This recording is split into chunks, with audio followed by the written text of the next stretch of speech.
Hi dear students, welcome back to Intelligence Career Institute. This is Dr. Hyder. Biology में सभी का स्वागत है। ये एपिसोड नंबर 3 है। आज हमारे साथ हैं समीर और हम लोग टॉपिक पे डिस्कस करेंगे जिसका नाम है principles of inheritance and variation. तो चलिए शुरुआत होती है। बताइए बेटा ज़रा वेरिएशन का मतलब क्या होता है? Variation degree of difference between parent and progeny. Variations का मतलब होता है बदलाव, है ना? ये बदलाव हमें कहाँ देखने को मिलता है, किस स्टेज में? ये सेल साइकिल की अगर बात करें तो जो वेरिएशंस होते हैं कौन से फर्स्ट पैकाइटीन में होता है या जाइगोटीन में होता है? सर होता है पैकेटिन। पैकाइटीन में क्रॉसिंग और होती है। प्रोफेस फर्स्ट का जो है मियोसिस फर्स्ट का प्रोफेस फर्स्ट है, यस जिसमें हम लोगों ने पढ़ा था 5 लता ज़रा पानी दे दे। पैकाइटीन में क्रॉसिंग और होती है, वहीं से वेरिएशन देखने को मिलता है। अच्छा ये बताइए ज़रा फादर ऑफ जेनेटिक्स किसे कहा जाता है? Gregor John Mendel. मेंडल साहब को ना। मेंडल साहब का जन्म कब हुआ? 1822। इन्होंने एक्सपेरिमेंट कब किया? इन्होंने 7 साल का इनका एक्सपेरिमेंट चला था 1856 से 1863 ईस्वी तक। Good good good good. इनकी डेथ कब हुई? इनकी डेथ हुई थी 1884। अच्छा, रिजल्ट कब पब्लिश किया? इनका रिजल्ट हुआ था 1865 पे। अच्छा, इनका रिजल्ट क्या लोगों ने एक्सेप्ट कर लिया था? सर इनका रिजल्ट में बहुत सारी मतलब इनके कैलकुलेशंस में मैथमेटिक्स ज़्यादा थी और उस टाइम पे जो न्यूज़पेपर में ज़्यादा पब्लिश नहीं हो पाया था। टेक्नोलॉजी ज़्यादा एडवांस नहीं थी और इन्होंने बायोलॉजी में मैथ का इस्तेमाल कर दिया था, है ना? जैसे मैथमेटिक्स का जो है। अच्छा, सक्सेस ऑफ मेंडल क्या था? मतलब पी प्लांट का सिलेक्शन, क्योंकि पी प्लांट होता है वो उसका लाइफ स्पैन कम होता है और क्या नाम है एक टाइम पे आप एक कैरेक्टर का स्टडी, हाँ, वन कैरेक्टर को वन टाइम पे लिया था, यही सक्सेस यस सर जो है था। बाकी बाइसेक्सुअल थे, है ना? लाइफ स्पैन कम था, जल्दी लार्ज नंबर ऑफ प्रोजेनी मिल जा रही थी, लेकिन वन कैरेक्टर को एट ए वन टाइम इन्होंने स्टडी की, ये बहुत अहम था। अच्छा ये बताइए ज़रा मोनो हाइब्रिड के पी प्लांट जो लिया था इसका साइंटिफिक नेम क्या है? पाइसम सटाइवम, है ना? इसमें आप बताइए कैरेक्टर कितने लिए थे? 7 कैरेक्टर। ट्रेड कितने थे? 14। अच्छा, तो आप मुझे बताइए पॉड कलर। पॉड कलर आप बताइए। पॉड कलर एक होता है ग्रीन और एक होता है येलो। ग्रीन वाला डोमिनेंट कौन सा है? डोमिनेंट ग्रीन है, येलो रिसेसिव। अच्छा, पजई से याद रखना, पॉड कलर, है ना? यस। अच्छा, फ्लावर की पोजीशन क्या क्या लिया था? एक्सियल होता है और एक क्या नाम है एक्सियल और एक टर्मिनल। एक्सियल वाला डोमिनेंट और टर्मिनल वाला recessive. Good good good good. अच्छा, मेंडल साहब ने कहा था कुछ ऐसा है जो एक जनरेशन से दूसरी जनरेशन में जा रहा है, उसका नाम क्या दिया था? उन्होंने उस टाइम पे उसका नाम फैक्टर रखा था जो आजकल हम जीन कहते हैं उसको। जीन कहते हैं, वेरी गुड। अच्छा, मोनो हाइब्रिड के दम पे इन्होंने कितने नियम दिए? 2, कौन? एक लॉ ऑफ सेग्रीगेशन और दूसरा लॉ ऑफ डोमिनेंट। पहला कौन सा था? पहला लॉ ऑफ डोमिनेंस। अल्फ़ाबेटिकल में डी पहले आता है तो लॉ ऑफ डोमिनेंस पहले है, एस से सेग्रीगेशन बाद में आता है, law of segregation second, S से सेकंड, एस से सेग्रीगेशन। अच्छा, डाई हाइब्रिड के बेसिस पे इन्होंने कितने नियम दिए? एक उसको क्या नाम है law of independent assortment. Law of independent assortment. अच्छा, डोमिनेंट और रेसेसिव से क्या समझते हैं आप? डोमिनेंट जैसे अगर कोई किसी का जीन ले, जैसे मान लीजिए कोई पौधा है कैपिटल टी, तो वो उसका प्योर टॉल हो गया, तो उसमें जो टी है वो डोमिनेंट कर रहा है कैपिटल टी वाला। अगर यही स्मॉल लेंगे तो स्मॉल टी तो उसका रिसेसिव जीन होगा। तो डोमिनेंट की डिफिनीशन आप क्या बताएंगे? कैसे? जो मतलब क्या नाम है जनरेशन स्किप ना करे, जो हर जनरेशन में खुद को एक्सप्रेस करे। डोमिनेंट उसे कहते हैं जो हर जनरेशन में अपने आप को एक्सप्रेस करे, है ना? जो जनरेशन को जनरली स्किप नहीं करता। रेसेसिव में ये देखने को मिलता है कि जनरेशन स्किप करता है। अच्छा, रेसेसिव को कैपिटल लेटर से रिप्रेजेंट किया जाता है या स्मॉल? अच्छा, कैपिटल टी स्मॉल टी ये क्या है? ये हाइब्रिड है, हाइब्रिड टॉल। हाइब्रिड टॉल, और क्या कह सकते हैं इसको? इसको capital T small T hybrid tall होता है। हेटेरोजाइगस टॉल कह सकते हैं, है ना? अच्छा, कैपिटल टी क्या है? ये होमोजाइगस टॉल है। होमोजाइगस टॉल है ना? अच्छा, जब उन्होंने टॉल और डॉर्फ का क्रॉस कराया था तो बताइए F1 जनरेशन में फेनोटिपिक और जीनोटिपिक जो रेशियो आए थे वो बताइए क्या थे। जो फिनोटिपिक रेशियो था वो 3:1 था, 3:1 था, और जो जीनोटिपिक रेशियो आया था वो 1:2:1। 1:2:1 आया था। Very good very good. ये बताइए ज़रा डाई हाइब्रिड क्रॉस में जीनोटिपिक और फेनोटिपिक रेशियो बताइए, लेकिन इसमें आप हमको बताइएगा जीनोटिपिक रेशियो। जीनोटिपिक रेशियो ये बच्चों ज़रूर याद रखिएगा, इन्होंने बता दिया तो बहुत कमाल। Genotypic ratio 12 12 22 12 12 42 12 1। ये थोड़ा सा टिपिकल है, ऐसे याद रखिएगा 1:1, लास्ट में भी 1:1, बीच में 2:4:2, 1:1, 2:4:2, 1:1, इस तरह से आप इसको याद रखिएगा, ठीक है ना। अच्छा ये बताइए ज़रा फिनोटिपिक रेशियो बताइए। फिनोटिपिक 9:3:3:1। 9:3:1। 3:1। अच्छा, ये बताइए इनकम्प्लीट मेंडल के एक्सेप्शंस में इनकम्प्लीट डोमिनेंस जो आता है, यस सर। इसमें ऐसे क्या ख़ास चीज़ थी, इससे एग्जाम्पल बताइए और क्या ख़ास बात इसमें मिली थी। ये मतलब इसमें कुछ पौधे के नाम हैं, जैसे मेरेबिलिस जलापा हो गया, जिसे 4 o'clock प्लांट कहते हैं, और एंटीराहिनम जिसको डॉग फ्लावर भी कहते हैं।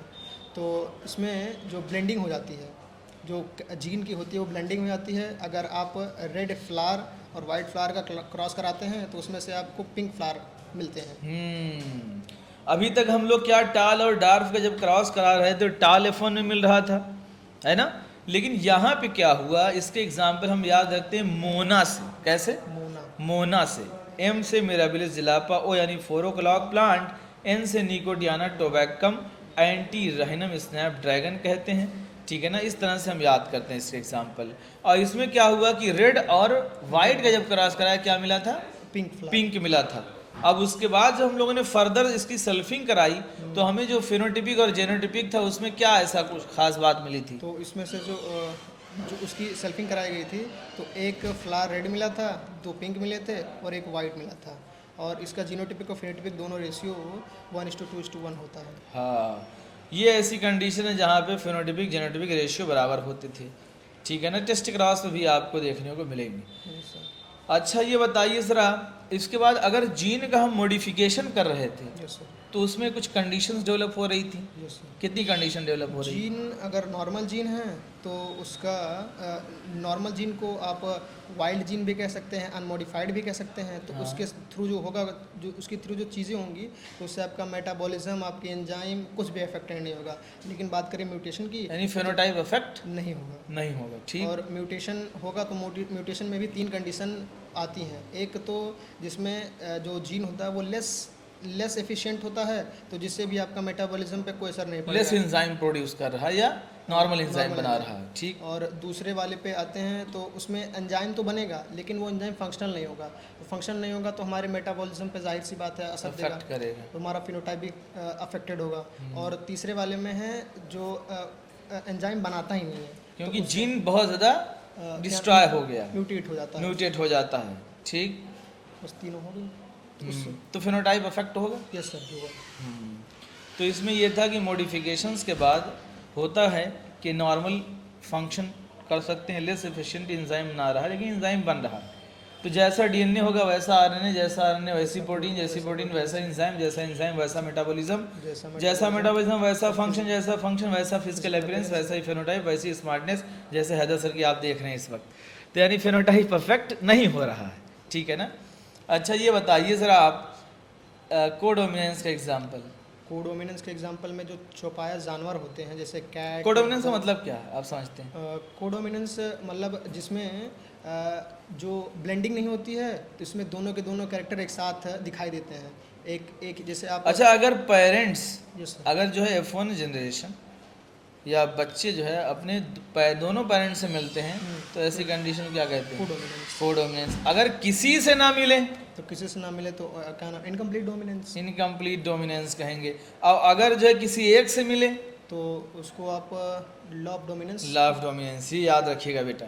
अगर बच्चा किसी पेरेंट्स से नहीं मिल रहा है इनकम्प्लीट डोमिनेंस, ठीक है। अगर दोनों से मिल रहा है कोडोमिनेंस, अगर एक से मिल रहा है तो law of independent, law of dominance कहेंगे हम लोग। अच्छा ये बताइए ज़रा मल्टीपल एलील का एग्जांपल। मल्टीपल एलील हमारे स्किन कलर हो गया मल्टीपल एलील में। मल्टीपल जैसे एबीओ ब्लड AB ग्रुप ही हो गए, हाँ वो भी हो ठीक गया। है ना। स्किन कलर हो गया, स्किन कलर, 3 अलग अलग कलर के, बहुत गोरे, बीच वाले आए चॉकलेटी जैसे हैदर सर, गेहूँ और उसके बाद एक थोड़ा सा, ठीक। अब कुछ लोग कह रहे हैं कि हम आपको एकदम डाउन में रखेंगे, तो ऐसा नहीं है। दूसरा, बहुत ध्यान रहे, थोड़ा सा यहाँ रोक लीजिए बच्चों को। अगला बहुत ध्यान दीजिए, कुछ सवाल ये बताइए ज़रा, फ्लाई मैन ऑफ जेनेटिक्स किसे कहा जाता है? Thomas Hunt Morgan. Thomas Hunt Morgan को कहा जाता है। अच्छा, इन्होंने किस पे काम किया था? इन्होंने ड्रोसोफिला मेलानोगास्टर, एक फ्रूट फ्लाई है, उस पर काम किया था। हाँ।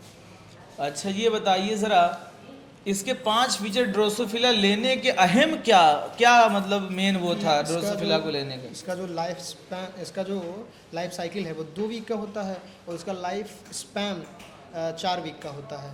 और ये इसको आप सिंपल सिंपथेटिक मीडियम में आप ग्रो कर सकते हैं, और एक मीटिंग में क्या नाम है, large amount of protein provide करता है। और क्या नाम है, और इसको पहचानना भी बहुत आसान है। छोटे बहुत होते हैं आसान वो था, मेल हाँ। होते हैं, बड़े होते हैं वो फीमेल होते हैं। ठीक ठीक ठीक ठीक भ्रम ठीक। से आप याद रख सकते हैं, हाँ। ब्राउन बॉडी, हाँ। रेड आई मेल हो गए, वाइट बॉडी येलो आई, वाइट बॉडी फीमेल हो फीमेल गई। हो गई। अच्छा, ये बताइए ज़रा, डाई हाइब्रिड क्रॉस जब हम लोग करा रहे थे, तो इसमें हमें जो है जीनोटाइप कितने मिल रहे थे? टाइप ऑफ जीनोटाइप्स कितने मिल रहे थे? डाई हाइब्रिड क्रॉस में हाँ, जीनोटाइप, एक मिनट से, जीनोटाइप हमको टाइप ऑफ 9 मिल रहे थे। 9 मिल नौ रहे मिल थे, रहे थे। 3 की पावर 3 की पावर अगर 2। डाई हाइब्रिड है तो, यानी 9 तरीके के हमको मिल रहे थे। Yes, अलग-अलग। अच्छा, ये बताइए ज़रा, स्मॉल आर स्मॉल वाई कितने थे? स्मॉल आर स्मॉल वाई एक था, केवल एक था। केवल एक स्मॉल था। I small R small Y केवल एक था। कैपिटल वाई कितने थे? कैपिटल आर, ये भी सर, ये भी एक ही था। एक था। अच्छा, ये बताइए ज़रा आप कि यक्स ओ रिप्रेजेंटेशन किसका था? यक्स 0। सो सर, ये क्या आप कह सकते हैं, उसका जो कॉकरोच होते हैं और क्या कहते हैं, ग्रोसोपर होते हैं, इनका सेक्स डिटर्मिनेशन का ये फार्मूला है। हाँ। और साथ ही साथ आपको टर्नर सिंड्रोम में इसका देखने को 44 प्लस मिलेगा। X0 देखने को मिलेगा। Good good good good good. अच्छा, ये बताइए, हनी बी में कुछ खास चीज़ थी मेल और फीमेल में? सर, उसके सेक्स डिटर्मिनेशन के थ्रू बताएं या किस? हाँ हाँ, तो उसमें सर आप अगर जैसे क्रोमोसोम में कुछ? क्रोमोसोम हनी बी जो क्वीन होती हैं उनमें 32 होता है, और जो ड्रोन होते हैं, जो वर्कर्स होते हैं, उनमें 16 होता है। अगर आप उनका फर्टिलाइजेशन कराना चाहते हैं तो ड्रोन में क्या नाम है, माइटोसिस होगा, जिससे नहीं, पार्थिनोजेनेसिस कह सकते हैं आप। ठीक। मतलब विदाउट फर्टिलाइजेशन हाँ, हाँ। ड्रोन बन जाएंगे। ठीक। और जो क्वीन होंगी वो क्या नाम है, मियोसिस करा के तब 16 16 अलग अलग कर हाँ, लेंगी, very good, very फिर आ जाएंगे। फिर क्या बनेगा जब फर्टिलाइज करेंगे तो तो? अगर 16 फिर से मिल रही हैं तो फिर से कोई क्वीन बनेगी या फिर कोई फीमेल बनेगी। और Queen अगर बनेगी, हाँ। और अगर सिर्फ और सिर्फ 16 आएगा तो उससे आपका वर्कर बनेगा ड्रोन। तो इनके पास क्या नहीं होते इनके? क्या नहीं होती? हाँ, मतलब बेटा सन क्या रिलेशन था? कुछ नाना हो सकते हैं, दादा नहीं हो सकते हैं, दादा नहीं हो सकते।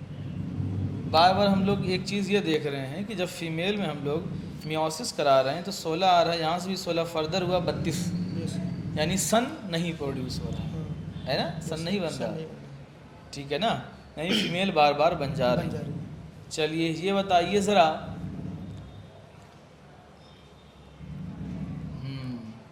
पिलियोट्रॉफी का एग्जाम्पल बताइए। और पिलियोट्रॉपी, होती क्या है पहले पिलियोट्रॉफी? पिलियोट्रॉपी आप सिंगल जीन से बहुत सारे कैरेक्टर अफेक्टेड होते हैं। जैसे एग्जाम्पल में? स्टार्च सिंथेसिस जीन, जो कैपिटल बी और स्मॉल बी होता है। कैपिटल बी, चलो, एक ये हो गया, और दूसरा? और आप कह सकते हो स्टार सिंथेसिस जीन, और एक और कोई था सर दिमाग से, फिनाइल। Phenyl ketonuria. हाँ, इसमें क्या होता था? इसमें सर जो फिनाइल एलिनीन होता है वो क्या नाम है, टायरोसिन पे कन्वर्ट नहीं हो पाता था, और टायरोसिन नहीं बनेगा तो मेलानिन नहीं बनेगा। और जब यही फिनाइल एलिनीन वो फिनाइल पायरुविक एसिड में कन्वर्ट हो जाता था, और हमारे ब्रेन में एक्यूमुलेट होके एमआर को स्प्लिट आउट हो जाएगा। तो यानी कहने का मतलब ये हुआ कि फिनाइल एलेनिन से टायरोसिन नहीं बना और टायरोसिन से मेलानिन नहीं बना, तो यहाँ पे एल्बिनिज्म भी हो गया। क्या हो गया? एल्बिनिज्म हो गया। ठीक है ना। तो ये चीज़ें जो है अफेक्ट हो रही हैं। अब अगला जो है सवाल ये बताइए ज़रा हमें,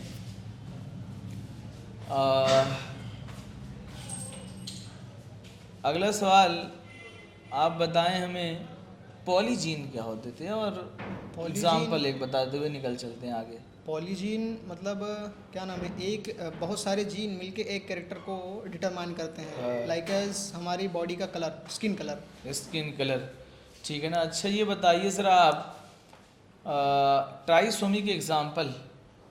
ट्राइसोमी, ट्राइसोमी अपने क्लाइनफिल्टर सिंड्रोम। ट्राइसोमी का मतलब क्या होता है? बढ़ जाना, घट जाना? हाँ, 2n+1 हो जाता है उसमें। 2n+1 एग्जाम्पल क्लाइनफिल्टर हो गया, फिल्टर हो गया,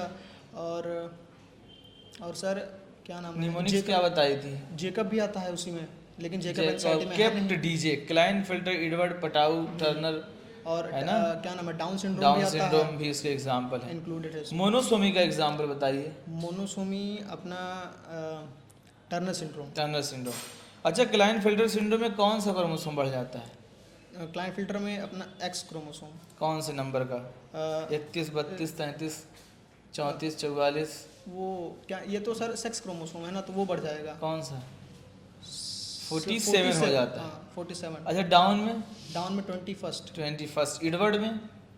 एडवर्ड सर, एडवर्ड में 18। हाँ, ई से एडवर्ड, ई से 18 में बढ़ जाता है ना। अच्छा ये बताइए ज़रा, सिकल सेल एनीमिया में कौन सी चेन अफेक्टेड होती है? Beta chain. Beta chain affected होती है। सिकल सेल एनीमिया में कौन से नंबर पे बीटा चेन में डिफेक्ट आता है? बीटा चेन में छठवें पोजीशन पे ग्लूटामिक एसिड होता है, जो हट के वैलिन लग जाता है। ग्लूटामिक एसिड चेंज होकर वैलिन लग जाता तो गैग टू गग होता है या गग टू गैग? है। गैग टू गग होता है। गैग टू गग होता है ना। अच्छा, पॉइंट म्यूटेशन का एग्जांपल कह सकते हैं? सिकल सेल एनीमिया, है ना। इसमें जो है आरबीसी का शेप कैसा हो जाता है? Sickle shape. सिकल का मतलब क्या समझते हैं? हसुआकार। तो इसमें क्या दिक्कत होती है पेशेंट जो क्या नाम है, पेशेंट को थकावट ज़्यादा महसूस होगी, और कह सकते हैं कि हाफेगा ज़्यादा, कोई भी छोटी काम करने पे, वर्कआउट करने पे, यानी वो हाफेगा ज़्यादा। सिंपल सी बात यह है कि oxygen binding capacity with haemoglobin is decreases, कम हो जाती है ना। Yes sir. जिससे कभी कभी देखने को ये भी मिलता है कि जो सिकल शेप आरबीसी हो गई है, ये ब्लड वेसल्स में जाके स्टक कर जाती, फंस जाती है, जिससे ब्लड फ्लो नहीं हो पाता है, और इससे पेशेंट में हार्ट अटैक भी, कार्डियक अरेस्ट भी हो सकता है, हार्ट अटैक भी हो सकता है। ठीक है ना। अच्छा ये बताइए ज़रा आप हीमोफीलिया के बारे में थोड़ा सा बताइए कि हीमोफीलिया एक क्या नाम है, रॉयल ब्लेडेड डिजीज़ है, जो रानी विक्टोरिया इसकी कैरियर थी, और इसीलिए इसका नाम रॉयल ब्लेडेड डिजीज़ पड़ा। और ये एक ऑटोसोमल नहीं, एक सेक्स लिंक रिसेसिव डिसऑर्डर है, और इसमें रॉयल ब्लीडर डिसीज क्यों कहा जाता है? रॉयल नहीं, फैमिली रॉयल थी।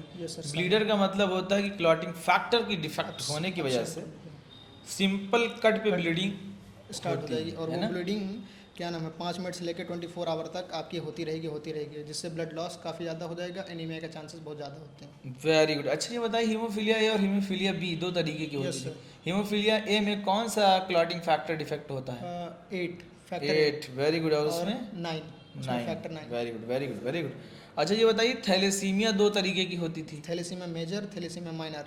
तो थैलेसीमिया एक क्या नाम, अल्फा बीटा में बताइए ज़रा। तो अगर अल्फा वाला चेन अफेक्टेड होगा तो बीटा की जो क्या नाम है संख्या वो ज़्यादा हो जाएगी, और अगर बीटा वाला बढ़ा तो बीटा वाला कम होगा तो अल्फा की संख्या ज़्यादा हो जाएगी। तो जीन कौन सा कंट्रोल करता था बीटा वाले को? क्रोमोसोम कौन सा था? और बीटा में हबीबी, HBB। हाँ, और क्रोमोसोम 11वां क्रोमोसोम। बिल्ली से याद रखना, बिल्ली। ठीक है ना, 11 क्रोमोसोम। और ये वाला क्रोमोसोम कौन सा था? HbA1 और HbA2 और chromosome chromosome number 16। 16। Very good, ये सब की पॉइंट हैं। अच्छा ये बताइए कि पॉलीप्लॉइडी क्या एनिमल में देखने को मिलती है? नहीं सर, प्लांट पॉलीप्लॉइडी पी से पॉलीप्लॉइडी, पी से प्लांट, plant। मोस्टली प्लांट में देखने को मिलती Yes, है। अच्छा ये बताइए डाउन सिंड्रोम के कुछ फीचर्स बताइए। Down syndrome most common genetic disorder पहले बताइए आप। मोस्ट कॉमन जेनेटिक डिसऑर्डर हाँ। यही अपना डाउन सिंड्रोम, Down जो कि syndrome 500 है। लोगों में से एक लोगों का होता है। और इसमें फेस मंकी फेसेस हो जाता है, और जो पाम की ये हथेली है उसकी जो लकीरें होती हैं गहरी हो जाती हैं। हाँ। और क्या नाम है, हार्ट में छेद होता है इनके, congenital heart disease हार्ट में छेद हो जाता है। और इनकी जो जबान से लार निकलता रहता है, इनकी जबान भी लंबी हो जाती है, और जबान पे एक तिरछा सा कट हो जाता है, लग जाता है कट इन पे। माइक्रोग्लोसिया कहते हैं लार्ज टंग। अगर टंग बड़ी है तो जाहिर सी बात है बाहर रहेगी। और क्या नाम है, इसमें 21वीं जोड़ी पे बढ़ जाता है, ट्राइसोमी हो जाती है। ठीक। अच्छा ये बताइए क्लाइनफिल्टर में क्या फीचर्स आते हैं? मेल में होती है या फीमेल में? क्लाइनफिल्टर मोस्टली मेन में देखा जाता है, और इसमें जो 47वां एक्स क्रोमोसोम बढ़ जाता है। और तो यानी यक्स यक्स वाई हो जाता है। यस सर, तो बताओ मेल के अंदर किसके वाले कैरेक्टर आना शुरू हो फीमेल वाले जाएंगे? फीमेल वाले। इनको एक gynecomastia- यक्स क्रोमोसोम बढ़ने की वजह से यानी स्पर्मेटोजेनेसिस का फॉर्मेशन रुक जाएगा, जाएगा। है ना? और ये लोग स्टेराइल मतलब अनफर्टिलाइज्ड हो जाएंगे, infertile हो सकते इनफर्टाइल हैं। हो जाएंगे। और मतलब इनमें गायनोकोमास्टिया फीमेल सेक्सुअल मतलब फीमेल कैरेक्टर ज़्यादा डेवलप हो जाएंगे। और गायनो उनको हो जाता है, गायनोकोमिस्टिया, गायनोकोमास्टिया, ब्रेस्ट का डेवलपमेंट। अच्छा ये बताइए ये बीमारी पता हम लोग कब करते हैं? बचपन में पता होती है? किस एज पे पता होती है? प्यूबर्टी पे। प्यूबर्टी पे, याद रखिएगा, क्योंकि जो हार्मोनल चेंज होते हैं ऐसे बच्चे होते हैं स्कूल में आपको मिल जाएंगे, तो बाद में सुनने में आता है कि उन्होंने जो है सेक्स चेंज करा लिया या और भी दिक्कतें हो जाती हैं। तो ऐसे बच्चे यही होते हैं कि हम अंदर से तो फीमेल जैसा महसूस करते हैं लेकिन बाहर से मेल के जैसा बनावट है, लेकिन थोड़ा सा कैरेक्टर उनका फीमेल की तरह मिलता जुलता है। ऐसे बच्चों की जो संगत है वो फीमेल के साथ ज़्यादा होती है, लेकिन प्यूबर्टी के बाद जब क्लास 11th में आते हैं, 10th में 12th में आते हैं, तब इनको पता चलता है ना। ऐसे बच्चे बहुत सारे स्कूल नहीं जा पाते हैं क्योंकि बच्चे मज़ा लेते हैं। तो हालांकि इस टॉपिक पे बात होनी चाहिए कम्युनिटी में ताकि एक अवेयरनेस फैले। ऐसे बच्चे होते हैं जो बताते नहीं पेरेंट्स से, हालांकि खैर कोई बात नहीं, इस पर हम डिस्कस करेंगे आगे। ये बताइए ज़रा टर्नर सिंड्रोम में क्या होता है? इसी का जस्ट उल्टा होता है। एक एक्स क्रोमोसोम लॉस हो गया तो जाहिर सी बात है पूरे कैरेक्टर इसमें नहीं आ पाएंगे। टोटल क्रोमोसोम 45 होते हैं, और ये मोस्टली फीमेल में देखा जाता है। फीमेल की हाइट छोटी हो जाती है, और इनमें अब मुझे एक सवाल आप ये बताइए कि अगर जीन एक ही क्रोमोसोम पर पास पास मौजूद हैं तो पेरेंटल टाइप का नंबर क्या होगा और नॉन पेरेंटल का बहुत क्लोज अगर क्लोजली हैं तो पेरेंटल होगा 98.7, और क्या नॉन पेरेंटल जिसे आप रिकम्बिनेंट टाइप कहते हैं उसका 1.3 होगा। और अगर यही जीन थोड़ा दूर दूर लोकेटेड हैं तो उनका 68.3 होगा, और 62.8 होगा, 62.8 होगा, और 37.2 हो जाएगा, 37.8 हो जाएगा। 62.8 तो 36.2, हाँ 36 ही बचेगा। हाँ 36 बचेगा, ठीक है ना। अगर डाटा थोड़ा बहुत इधर उधर हो रहा है तो आप लोग एक बार ज़रूर देखिए, ये बहुत इंपॉर्टेंट टॉपिक है, इसको रटना बहुत ज़रूरी है। डायरेक्ट क्वेश्चन आते हैं इस पे, है ना। मेरे ख्याल से सारे क्वेश्चंस ऑलमोस्ट हमने जो है पूछ लिए, और आप लोग भी इसी तरह से ये टॉपिक तैयार कर डालिए। और कोई भी बच्चा अगर बायो ब्लॉगिंग देना चाहता है तो हैदर सर के साथ कांटेक्ट कर सकता है गिवन नंबर पे। किसी भी जगह पढ़ रहा हो वो आ सकता है बायो ब्लॉगिंग में हमारे साथ, ठीक है ना। तो मिलते हैं हम लोग अगले एपिसोड में। ओके बाय बच्चों।